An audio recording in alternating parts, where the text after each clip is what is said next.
Beloved, this is Gabriella Powers with Chala Ministries. This is our third and final installment on our Hebrew word studies for prayer. This one is particularly important. We are going to do Palal, which means to judge. You can look up the scriptures on your own time, but it is Jeremiah 29:12 and 2 Chronicles 7:14. Okay?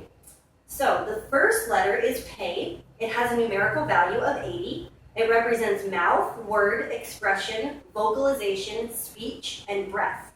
Pei gives insight, expression.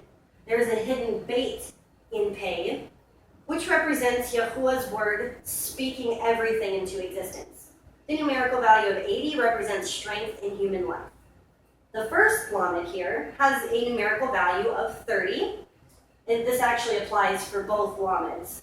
It represents a shepherd's staff to prick, excite, sting, or goad. It also represents the King of Kings and a heart that understands knowledge. And the numerical value of 30 represents learning. Okay? So, when Palal takes place after an iniquity has occurred, that Palal is one of judgment. Stick with me here. So we're talking about a prayer that's in judgment. Our first one was to call, as in praise and worship. Our second one was to intercede on behalf of someone else. Our third one is to judge.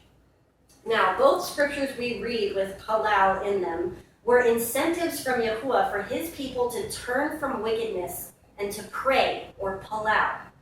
Pei shows our vocalization of Yahuwah's word in expression of our admission of wrongdoing.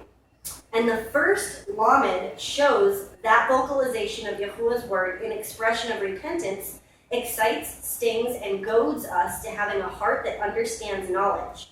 The second lamed shows our heart understanding knowledge excites and goads the King of Kings to move his heart. So, Palal is the heart confessing through the mouth Yahuwah's word in admission of guilt and repentance, which changes our heart into understanding knowledge, also brings in humility, which excites and goads the heart of the King of Kings for mercy and loving kindness.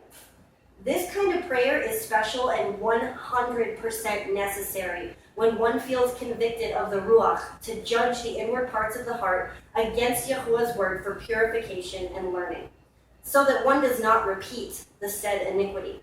The spoken word judges the intentions of the heart, exposes sin, and reinforces righteousness in the one who seeks forgiveness and learning from the King of Kings. So for an example, one of my stumbling blocks is pride. An example of Palal would be, Father, your word says that you stand against the proud. And my heart was prideful the other day, and I ask that you would forgive me for that. So it's a confession of our sin, a quoting of his word on why that is sin. So his word judges that, and then asking him for forgiveness, and that excites his heart to answer our prayers and bring in his Ruach HaKodesh for cleansing and repentance, turning back to him. What a beautiful part of our relationship that we're even able to do that with the almighty creator of heaven and earth. I hope that blessed you, beloved. If you have any questions, you can always inbox me. And that's Gabriella Powers with Chala Ministries. Shalom Aleichem.